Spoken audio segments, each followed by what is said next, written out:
Hello everyone, I'm TWK and welcome to another episode of TWK Reviews, and today we're celebrating 15 years of me making YouTube videos. Yeah, can you believe it's actually been that long?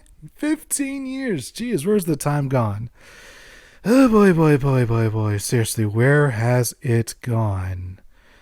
When I started making YouTube videos, I was still in high school, and now I'm far beyond that, well into adulthood, and let me tell you, the nostalgia is starting to come along really strong. Nevertheless, we're going to play a video game that has no nostalgia value to me whatsoever. Instead, we're reviewing Mass Effect Andromeda, released for the PlayStation 4 and Xbox One and PC all the way back in 2017, I believe. If that's the case, then that means this is already 5 years old. Oh boy. Where has that time gone? Let me tell you, it just keeps flying by way too fast. I mean, before you know it, I'm already going to be in a retirement home. If this society that we're in even still exists by that time, which, fingers crossed, fingers crossed. But that's a topic for a different time. Let's just get to my usual scatterbrain style review, shall we? Let's start with the premise of Mass Effect Andromeda. Our story has our lead, one of the two Rider twins you choose, awakened from a 600-year stasis nap in where else but the Andromeda Galaxy. We are a part of the Andromeda Initiative, a cross-species coalition set to colonize the aforementioned location with the human arc led by the protagonist's father, Alec Ryder. After suiting up, we're off to what was first thought to be a golden world, but instead it's a planet torn apart by thunderous lightning storms, which we found out firsthand by almost being killed by it. Thankfully, the crack is minimal and we're able to repair it. We also come across one of our squad mates for this game, Liam Costa, followed by our first contact with an Andromeda species. We're not here to fight. That man's with us. Can you help me? Shit, this stuff got real. Despite our peaceful intent, they try to murder the fuck out of us, but they're no match for Ryder's plot armor. Oh, and respect to the devs for not letting us know the name of the aliens until much later.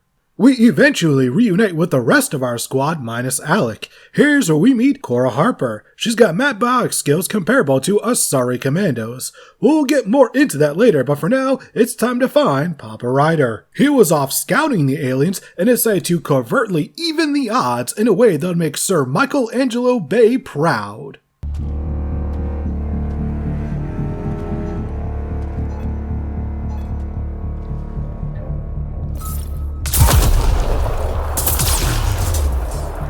After killing the absolute fuck out of the foreign, domestic menace, maybe? We'll get there. Our father uses the AI in his head, known as Sam, to do some techno-wizardry mumbo-jumbo after translating the local language. This causes everything to go sideways, and by everything I mean Ryder, but thankfully Alex sacrifices his life to save ours, which includes transferring Sam into our head, but permanently. There's some techno-babble explaining why, but the point is, we have a Navi in our Mass Effect. Wait, why is everyone looking at us so sad? Navi wasn't that bad, jeez. Regardless, we eventually arrive at Andromeda's answer to the Citadel, the Nexus, and after we get everything all powered up, it's okay. I still think the Mass Effect 1 Citadel is the best hub area in any Bioware game to date, with Omega from 2 being the second, followed by Skyhold from Dragon Age Inquisition, and everything else can just kinda go below that. With all that being said, it's also not terrible. If they're going for a very cold corporate location, then I think they nailed it. At the very least, it does include a bar. Gotta love how the Andromeda Initiative knew its priorities. So from here, we explore different worlds and make them habitable. How, you may ask? Well, we come across these ancient architectures known as remnant structures, and we either solve really unnecessary Sudoku puzzles, or we just use a decryption key, cause fuck doing these multiple times over. After activating 3 REM structures, you enter a vault, with our first one being on the desert planet of Eos. For this venture, we're joined by PB, a hyper-intelligent yet hyper-flaky Asari who has almost a Death Wish-esque penchant for thrills. Within these vaults, we use SAM to activate the purification fuel, which not only improves the planet's atmosphere, but also provides our group with a fun escape sequence, as said field will make the planet better, but not before killing every organic being within the vault at first. I think the species that invented these things may have created a bit of a flaw within the programming.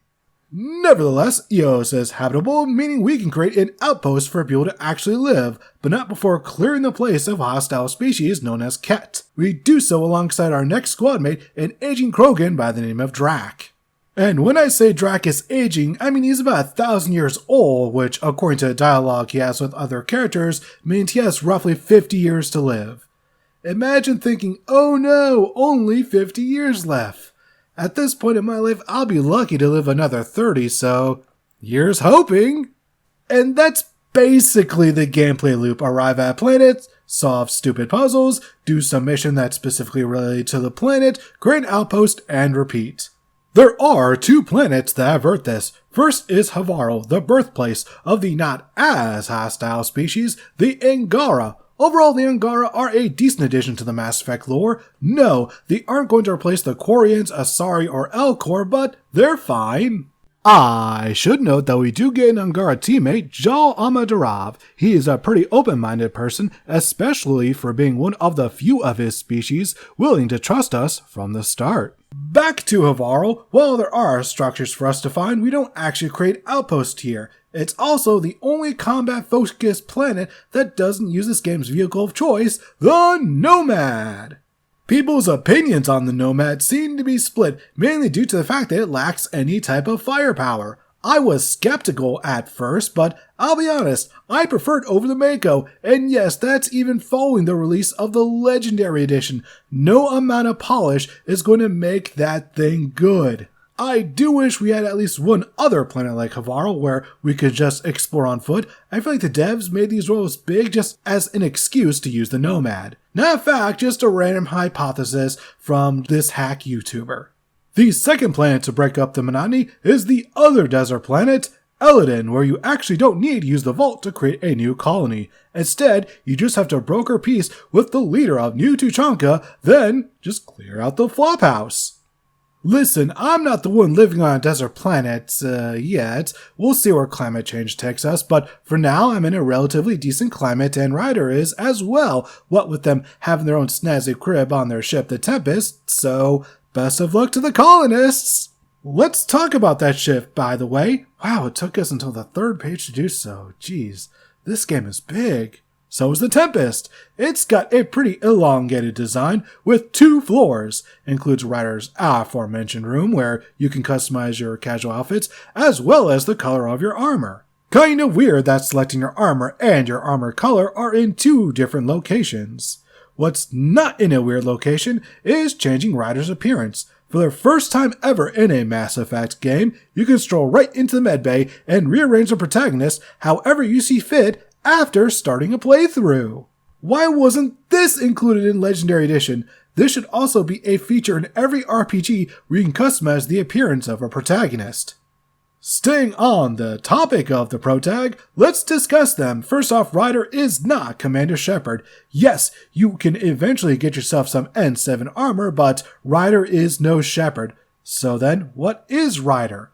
A giant fucking awkward dork that stumbles through most of their situations, making them the most relatable protagonist in any video game for me. Obviously, this is one of the areas where your mileage will probably vary the most. A majority of people that dislike Ryder do so because they do not have their shit together, but once again, to me, that's relatable as fuck.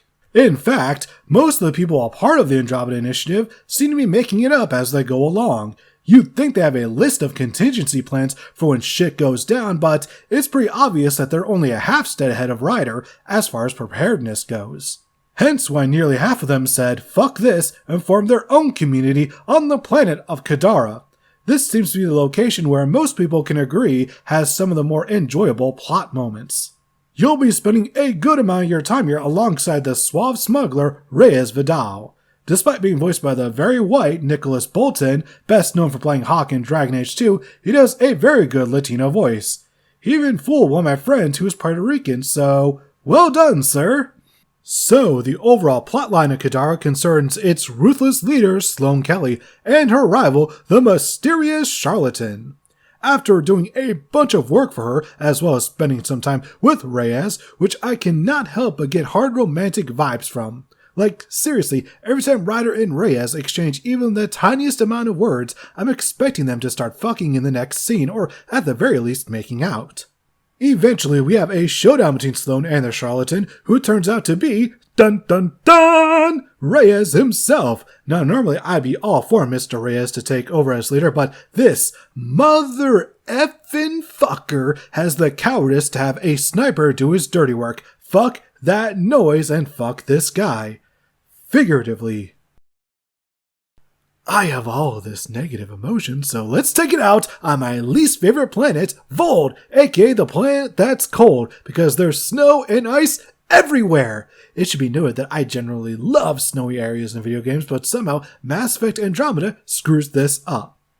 I will say that it is here where we get the big ol' honkin' plot twist that the Ket are just transformed Angara. If this feels derivative of Mass Effect 1, it's only because it mostly is. That doesn't mean it's bad, just not original. I can see how this might turn people off of the game, but there are some areas where the game makes up for its shortcomings. Take the combat, for instance, easily some of the best Bioware has ever done. Not that I minded any of the previous styles, but Andromeda has this almost free feeling to it. Instead of just going forward down a corridor and hiding behind cover, you're almost always in an open area, which leads you to really have to think on your feet.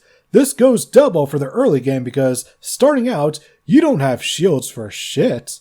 You had better dodge, duck, dip, dive, and dodge your way out of enemy fire because they will tear right through your shields. Thankfully, the game does get easier once you level up Ryder stats. One complaint I almost understand regarding Andromeda is how they changed the level system. Instead of having just a few stats and abilities to choose from, the game decides to open up everything to the player, which people viewed as Bioware going all Bethesda on them. There are some differences, however. First, unlike Fallout 4, this level up system is actually open from the start and nothing is level gated. Secondly, unless you do every solitary single side quest the game has to offer, you're probably not going to have enough points to level up more stats and abilities than you would normally on a playthrough of Mass Effect 1. One minor nitpick that I've seen a very small minority of people throw a huge hissy fit over is the ability for Ryder, who has not gone through the N7 training, to wear N7 armor. To them, I simply say this. This is a new galaxy, which means there are new rules, aka no rules, which means shut up and let us have our pointless fan service. Speaking of enjoying things, let's enjoy the members of our crew, shall we? I mentioned Cora Harper earlier in this video, so let's start with her. Cora, as stated, was born with uber-strong biotics and thus was made to serve with Asari Commandos. Which means that she is among the deadliest sons of bitches in space, and on top of that, she grew to idolize the top Asari military units. This comes to a head when we locate the Lost Asari Ark. It's here where we meet her hero who, surprise surprise, turns out to be less than she appears to be. And Cora has to learn what millions of Hulkamaniacs did in 2015. Never meet your heroes.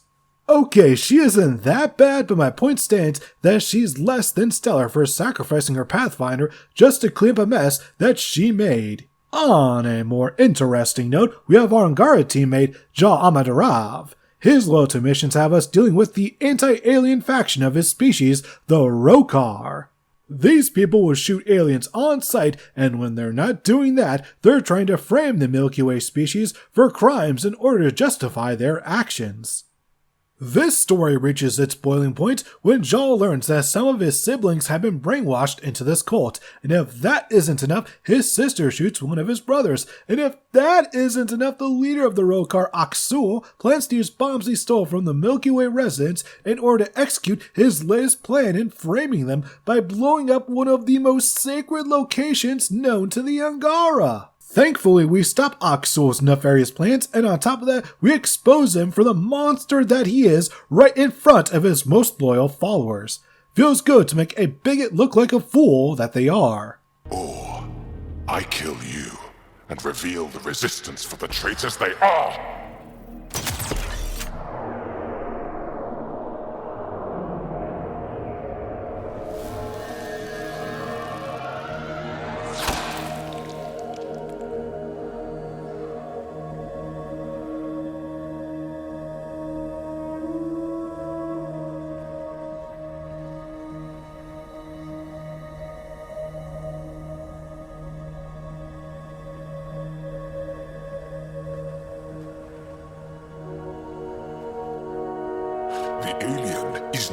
monster here. I love my people.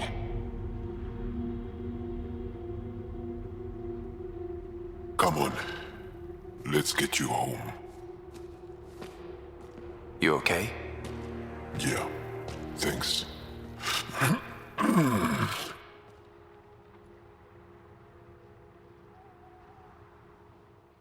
Oh, and this whole side adventure ends with a trip to Zhao's home, complete with meeting his family and seeing one of his old projects. It's kind of adorable. And staying on the topic of adorable, Vetronix, aka our first female Turian squad mate. And they did not drop the ball with her, and thank fuck for that. She's got a bit of a gray moral type to her character, but she does so in order to provide for her younger sister Sid due to their dad just disappearing one day. You'd think they would eventually answer what happened to him, but much like a lot of the children that were abandoned by their parents, there is no answer and they just have to deal with that. For having the courage to go down that route, I have to applaud the devs. This pressure also drives a lot of the conflict between Vetra and Sid, as Sid sees what Vetra's doing as adventurous, but Vetra's like, nah, this is dangerous shit that Sid should just stay out of. Which of course reaches its conclusion when Sid has been secretly using Vetra's name in order to get some exiled colonists back into proper jobs, but of course one of the big time criminals doesn't like that too much, and thus we must murder the fuck out of her and all of her cronies. Another interesting decision is that Vetra and Sid's conflict isn't immediately resolved here. Instead, it just feels like it's just going to be a part of their lives here, which, being fair, is probably the more realistic outcome. Being the youngest sibling in my family, I can say that it can sometimes take a really long time for disagreements to be ended, especially when you're young and extremely immature. I should also note that Vetra was the one I romanced for this playthrough because why wouldn't I? BT dubs, anyone that always chooses the human romance on their first playthrough should never be trusted. Seriously, you're in space and you have the ability to bone aliens? Come on, live a little! I could go on and on and on and on about Mass Effect Andromeda for ages, but I think by now you get the basic picture as to what exactly type of game this is, and it is very flawed, very imperfect, but at the same time, that kind of makes it the perfect game for me. Despite it still being glitchy, unpolished, and just generally rough around the edges, I can't bring myself to hate Mass Effect Andromeda, but at the same time I can see why others wouldn't exactly be calling this Game of the Year. I think part of the reason why I enjoy this game so much is the fact that we finally got to view the world of Mass Effect through the eyes of someone who isn't Commander Shepard. Sure, they aren't as competent as Shepard, but that's quite the comparison to live up to. On top of that, I just enjoy the adventure. The gameplay loop provided here just lights up the correct parts of my brain. Plus, the squad mates aren't too bad. Will they be as memorable as the original trilogies? No, but once again, you're comparing them to a cast that outshines damn near every RPG, let alone this spin-off. And that's really the final note I want to end this on. If you go into this game with the mindset that it's a spin-off and not Mass Effect 4, then who knows, you may enjoy yourself. If you still don't, then that's fine. Mass Effect Andromeda isn't for everyone, but I do believe at the very least, this game deserves a good and proper chance. And that is the video. Let's thank everyone for watching this. And, I'd also like to thank everyone who I've met along the way. It's been a long 15 years. A lot of YouTubers I've met, a lot of ones I've talked to, a lot of ones I've come and gone, and just goddamn, think about all the people I've seen, all the channels, the thousands of channels I've subscribed to that no longer upload videos. Just, man, to think, for whatever reason, I've outlived them all. It's weird. I don't know, just, it's a weird feeling to think all the way back. For some reason, my mind keeps going back to like the 2007 to 2009 era of YouTube, when it was still a bit more of a pure website and not as monetarily driven as it is now. What I wouldn't give to go back to those years. Nevertheless, I'm just getting nostalgic. If there's one message I want to send with this video, it's the fact that it is okay to enjoy flawed media. If you enjoy something like Mass Effect Andromeda, or music like Five Finger Death Punch, or a movie like Morbius, that's perfectly fine if you enjoy those things. No, there's going to be some tastemakers out there that are going to thumb their nose at you, or however the saying goes. But, you know, fuck them. Enjoy whatever you want, really. And that's just try to be, I just want to put a more positive vibe out into the world. That's all I want. That's all I've ever wanted to do with this YouTube channel and my previous one as well. So hopefully I was able to do that with this video. And also hopefully I was able to convince at least one person to give Mass Effect Andromeda one more shot, but who knows. One thing I do know is after this video is done and uploaded, I'm going to take a bit of a break, and then I'm going to come back with some wrestling game reviews, one right after the other. There's a lot for me to cover. Oh boy, is there a lot for me to cover in that realm. So join me for that, shall we? Won't you? How's the phrase going? I don't know. My brain is just absolutely shot. This is like the 5th take I've done of this. I just want to sleep. I'm just going to go to sleep now. Sleepy time. Sleep, sleep, sleep. There's my flag. Happy Pride Month. Happy Pride Month, everyone. Bye-bye.